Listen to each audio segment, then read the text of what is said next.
Bernie Moreno went scorched earth on the Democrats. Check it out. Who said the following? Premiums will drop by $2,500 a year in 2014. President Obama. Is that a lie? Yes. During a Senate hearing on the expiring ACA subsidies, Moreno outlined failures with Obamacare and the overall healthcare system, challenging everyone to quit stalling and finally fix what's clearly broken. Do you want it to pass, or do you just want to have a political issue so you can continue to get reelected? And today, we're covering it all. So if you believe truth isn't partisan, hit the subscribe button and let's jump right into it. This conversation to the ranking member, which I think is what you're voting on tomorrow, is a very narrow conversation. This is about the Biden-Obamacare COVID bonus subsidies. That's the vote tomorrow, correct? We're not voting on Obamacare writ large. We're voting on strictly. Are you asking me? Yeah, well, I just want to make sure we're all on the same page. I assume through the chairman. Okay, through the chairman, yes. Okay. Yes? That's what we're voting on? I just want to make, because it could be very confusing when we talk about. The vote tomorrow is on extending the health care tax credit that were adopted in the COVID era. Yep. A good idea. I wish we hadn't put a limit on it. All right, so just to be clear, so we're talking about this. I just want to make sure we level set for everybody here, because look, I'm about solving problems. I'm not going to be somebody who says that we should let people, Americans especially, suffer because of incompetence of politicians. So we're going to talk about just these subsidies. Now, for some context, this hearing took place just one day before the Senate voted on two competing resolutions tied to the expiring Obamacare subsidies.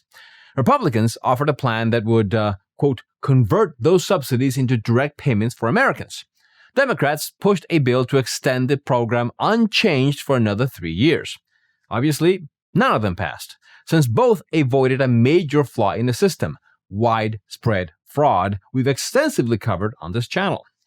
Another point is, this vote mainly fulfilled John Thune's promise to bring the issue to the Senate floor after 8 Democrats agreed to help reopen the government last month. With that said, Moreno walked through Obamacare's core problems one by one. So, let's hear it straight from him. I asked this to my Democrat colleague, because the rest of the colleagues are not here. Why wouldn't we fix it for all Americans? Americans deserve a government that fights for them every single day to deliver them affordable health care. How do we get affordable health care? Mr. White, who said the following? Premiums will drop, and the average family will see premiums go down by $2,500 a year in 2014. President Obama. Is that a lie? Yes.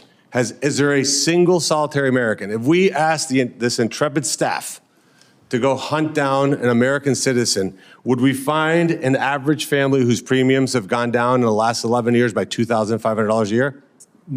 I can't think of a case, not in the individual market. It'd be impossible. Yeah. Any market, by the way. Probably any market. Right. So the ranking member mentioned a family making $66,000 a year. There's no scenario on earth in which they saved $2,500 a year. No. Correct?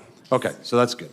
Now, first of all, it's kind of ironic that the Democrats shut down the government over these subsidies, yet only one of them showed up to the very hearing meant to examine the issue. Second, Moreno is absolutely right to focus on the premiums, and he's not the only one. Even Forbes found that since Obamacare went into effect, quote, premiums have nearly tripled, and deductibles have more than doubled. On top of that, the cost of coverage for a family of 4 has increased by more than $10,000. And it's to be expected by just how the law led to market consolidation, pulled more high-risk individuals into the same pools, and drove prices up across the board. Not to mention the fact that it created incentives for insurance companies to overcharge. Moreno expanded on these exact points. But before we play this take, a quick reminder. Our merch store is live. And if you're looking for great gifts for your loved ones, or even for yourself, it has an amazing collection. Plus, every purchase helps us continue bringing you stories that the media tries to bury.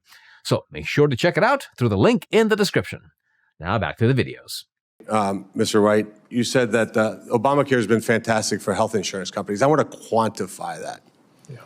Would it surprise you to know that the stock price of United Healthcare in 2015 was $115 a share, and last year it closed at a record high of $611 a share? Not at all. So Jacobs, that's pretty good for a business guy, right? I mean, 5 times the value of your business.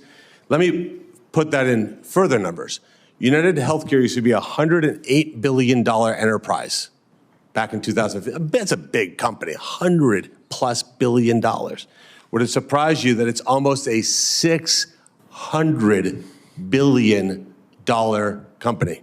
Not at all. Now, those numbers are so outrageously high, it doesn't mean anything. Let me just quantify them for people watching. Ford Motor Company is about a $50 billion company. It's 12 times the size of Ford Motor Company. Never have we enriched companies the way that Obamacare has enriched healthcare insurance companies at the cost to the American people. To give you an idea just how absurd these profits have become, a study from Paragon Health Institute found that, quote, about half of all healthcare spending and the majority of health insurer revenue now comes directly from the government. Adding, quote, the average of health insurance stock prices are up 1,032% from 2010, when the ACA was enacted, and 448% from 2013. Even the LA Times reported on it, and they wrote, quote, Medicaid is rarely associated with getting rich, but some insurance companies are reaping spectacular profits of the taxpayer-funded program in California, even when the state finds that patient care is subpar. Moreno went on to talk about another key problem that's plagued our healthcare system for years now, and he used it as an opportunity to call out every lawmaker in the room, saying this.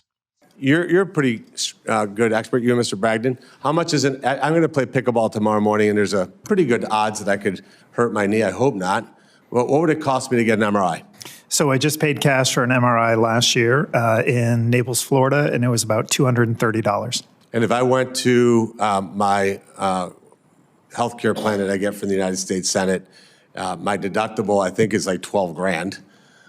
What would I pay for that MRI at the hospital? I'd pay the full boat and pay my deductible, right? Which would be how much?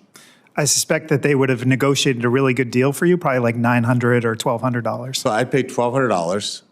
I could have gotten it for $300. Why don't we do all these things? Instead, what we do is we do performative outrage and managed failure of votes that we go on and say all kinds of nonsense, knowing there's no chance your bill's passing tomorrow. But do you want it to pass? Or do you just want to have a political issue so you can continue to get reelected? It's disgusting what happens in this town. It's why I ran for office. That's what it comes down to. This issue has been front and center since the last September, and yet Congress hasn't agreed on a single bill. Some Democrats are already hinting that it could trigger yet another shutdown near the end of January. That's why Moreno is right to say that this debate is being used as campaign fuel, the same way Democrats leaned on it heading into the November elections. Let me know in the comments your thoughts on this story. Don't forget to like and subscribe, and remember, keep thinking.